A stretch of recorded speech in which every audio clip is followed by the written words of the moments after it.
Tonight, for our topic, first want to remind you, as I will probably remind you many times when you come to visit me, because it's one of the core essential things that is, a truth of what it is that at least the path that I teach is, which is just a reminder that the path of spirituality, when we start to really look at the more traditional understandings of spiritual, wisdom paths, um, the path of spirituality is ultimately about rediscovering what our true self is. And so that really is kind of the goal of it. Now, there are lots of different steps and transformations and healing processes and various different things that can be explored and experienced on the way to discovering that. But it is important to remember, if we're really sincere about understanding what spiritual path is, that that's ultimately the thing that we're trying to do, is we're trying to rediscover, re-remember, re-experience, or directly re-experience the truth of our own being or own essence.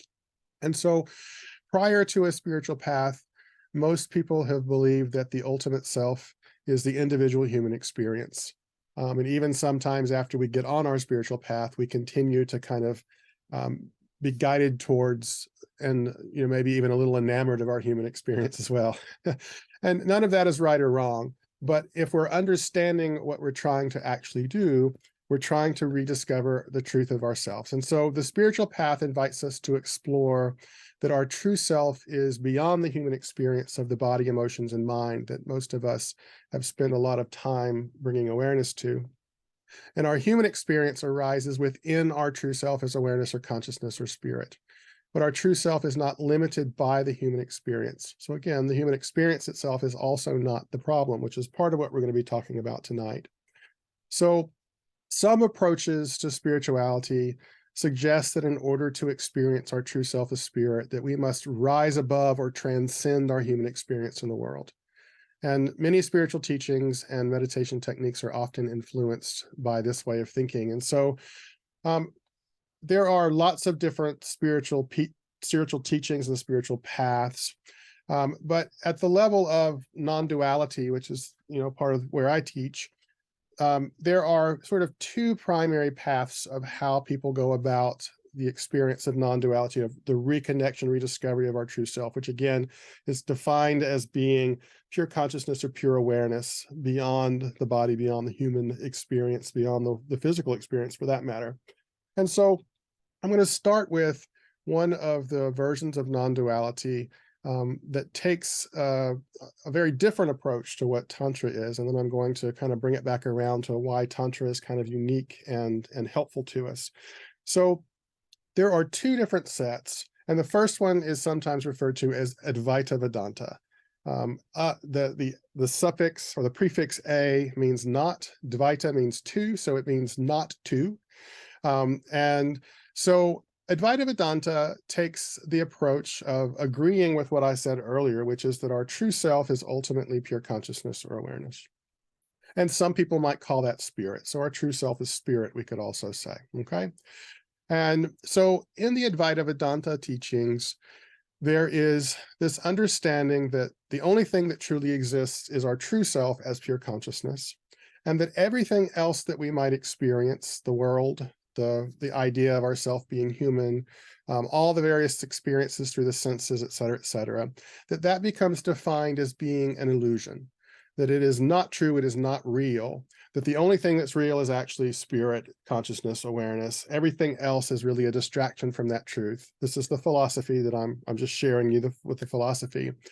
And so what begins to happen then in Advaita Vedanta is there is a process that's sometimes referred to as neti-neti. And neti-neti translates as being not this, not this. And so in that framework of going about the practice, it's ultimately a process of negating the human experience and the experience of the world. So one would go and look at the tree and say, that's not the truth. That's not God. That's not consciousness. That's not the truth. Looking at the body, the same thing. Like all the experiences are kind of negated. There's this mindset of trying to reject the illusion. The idea being that when I have rejected all of illusions, all my attachments, all my false understandings, that what will remain is my true self, is pure consciousness, and I will discover the truth of my being, of myself. Now, this process, believe it or not, actually does work. It is a legitimate path. It has stood, the test of time as a path. But one of the things that becomes a challenge for us, especially in our modern world, is that we very much live in the world. And so to be running around denying that everything exists and that none of it is true, trying to find the truth, really isn't very practical. So what begins to happen with this, and I'll also say that kind of thinking, even if it's not officially Advaita Vedanta, that there is, influence of that kind of thinking of I am trying to reject the world in order to escape to this spiritual world. And this can happen in overt ways, and it can happen in really subtle ways, but there's sometimes in the spiritual path can be this kind of thinking of, we're rejecting the world, we're rejecting our humanness, we're rejecting our ego, we're trying to destroy these things, and we're trying to just escape to some other place. And so the problem that ends up happening in that mindset is that these many spiritual approaches can create an inner sense of conflict between our spirituality and our worldly life. That we find ourselves torn between the desire for spiritual growth and the responsibilities and the pleasures of everyday life. And this conflict often leaves us feeling disconnected and unable to fully embrace both aspects of our experience. And so what can begin to happen then is that in the pursuit of spirituality, we can try various practices or paths that advocate that detachment from the world. While these practices do have merit, as I said, Advaita Vedanta, when it's practiced properly, is a legitimate path, and it does actually work.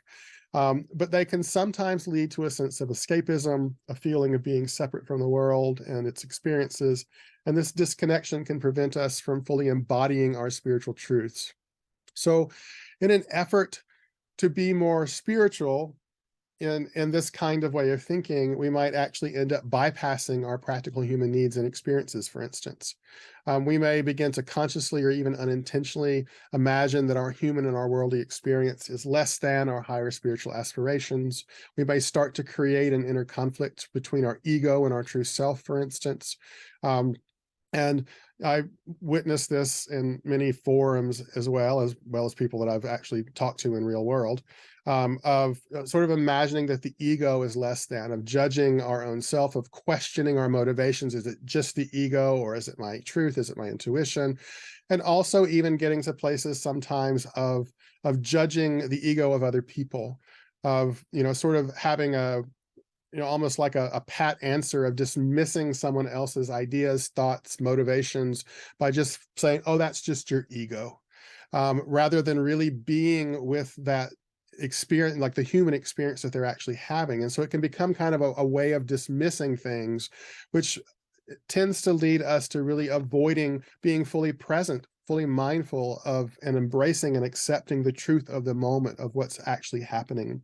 And so it is intended on some level to try to help us be more spiritual, but ironically, paradoxically, it can actually make us more judgmental, make us less accepting, less present of what's happening, because we have more expectations and judgments that are being thrown out instead of allowing us to really fully embrace the experiences that are arising.